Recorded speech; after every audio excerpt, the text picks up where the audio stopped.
Hey, what's going on, guys? This is Badass Revere, and today I'll be taking a look at the Marvel Legends Infinite Series Eric O'Grady Ant-Man. This is the Walgreens exclusive.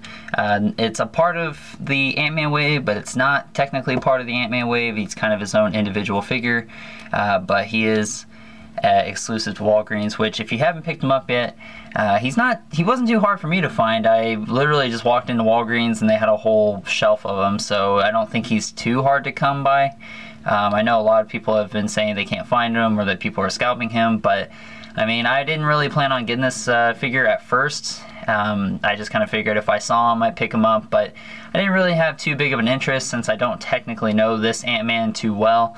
But I walked in there and I was like, well, there he is. I mean, I might as well. So I picked him up. Man, he's pretty cool, actually. I mean, despite the fact that I don't really know the Eric O'Grady Ant-Man too well, I do like this figure. I like the mold that they use, which is the new Spider-Man mold. And I really like this head sculpt. I think it's really cool. I think it's a really unique head sculpt, especially since it's Ant-Man. So I think it's pretty cool. But overall, the rest of the figure, not too much going on with him. Take a look at the head. His head is very cool. I really like these antennas, how they're sculpted. They kind of have that nice kind of crooked look to it, if that makes sense. The paintwork is pretty nice. I like the way the orange looks. It's not, the eyes aren't completely orange, but they have like it's kind of like a hue of orange, and then it looks like it was painted white with the orange kind of shaded over it, and then the white pupils, which is pretty cool. Or maybe if that was supposed to be completely orange, I'm not sure, but I think the orange looks pretty cool on the head.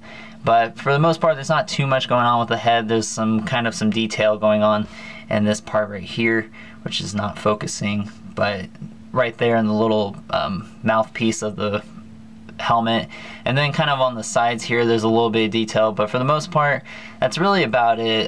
But it does look very good. He's got this sculpted line going from this front part to the back of his head, which is painted orange, so that looks pretty good. And that's pretty much it for the rest of the figure. It's pretty much black with some red painted over it.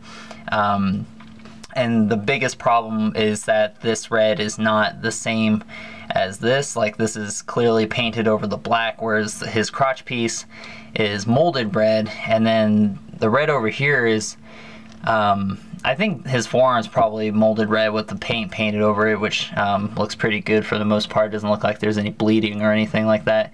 But obviously the red doesn't consistently match up with everything else, so it kind of looks weird. But you know, maybe if you're a customizer, I mean, it looks good on the back, but for some reason on the front it looks like they just didn't put enough coats on it, so it looks kind of not necessarily bad, but it doesn't match up, obviously. And then pretty much the rest of them is black and red, so there's not really a whole lot to talk about.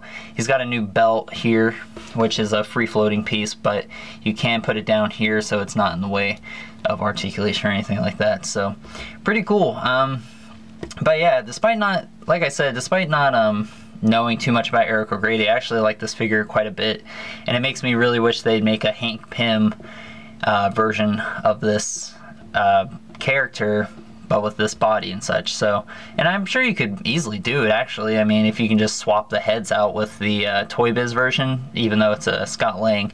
But I mean, if you just swap the heads out, I'm sure you can get a pretty close one, and then you just kind of have to paint everything else. But yeah, I mean, it's a pretty cool figure. I don't know if he's necessarily worth the 20 bucks, considering he doesn't come with any accessories or to build a figure piece. But you know, if you can get him on sale, I would definitely go for it. He's pretty cool. But you know, that's pretty much it. I guess I haven't gone over articulation. I was thinking about just ending the review. So in terms of articulation, he's pretty much got the new Amazing Spider-Man figure mold. So his head's on a ball hinge and a swivel, so it does look up and down, left and right, 360 degrees, so that's really good. His arms can go in and out, rotate 360 degrees at the shoulder. He's got the butterfly joint, which goes in and out.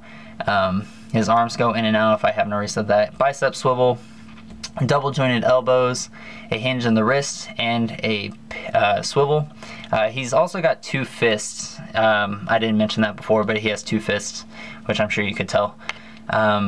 And then he's got an ab crunch, which it's ratcheted, but it's not like, you can't really tell too well, but it does stay in place. It's not like it's defective or anything. It's just, it feels kind of weird, but it is ratcheted. So there's that. He's got a waist swivel. His legs can go forward and back, in and out, rotates at the upper part of the thigh, double jointed knees, a hinge in the foot, and an ankle pivot. So yeah, pretty good articulation. So definitely a really cool figure in terms of posability and all that. And yeah, I really hope maybe they'll make a classic Hank Pym version of Ant-Man with this body mold at some point. But otherwise, it's a pretty cool figure. Like I said, I don't know if it's necessarily worth the $20, considering, you know, it's just a figure by himself. But you know, if you see him on sale or something, or if you really like the character or just Ant-Man in general, then yeah, I'd go ahead and pick it up because he's pretty cool. But other than that, guys, that's my review. Stay tuned for more figure reviews and other stuff like that. Check out my channel for previous reviews, and I'll talk to you guys later.